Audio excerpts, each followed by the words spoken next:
Valokuitu täytyy ensin kuoria. Siihen käytetään tämmöisiä erikoisvalmisteisia pihtejä. Kuoritaan siitä se ensio- ja toisiopäällystö pois.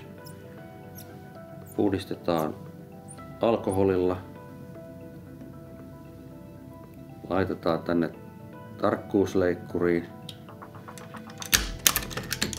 joka leikkaa sen pään tasaisesti. Sitten se laitetaan tänne jatkoskoneen sisälle. Ja sama toistetaan toiselle kuidulle. Eli kuoritaan, puhdistetaan,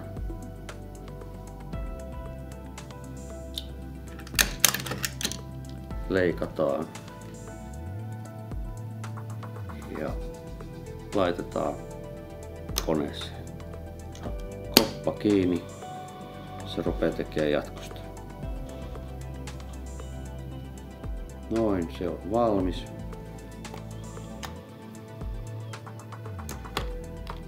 Näin.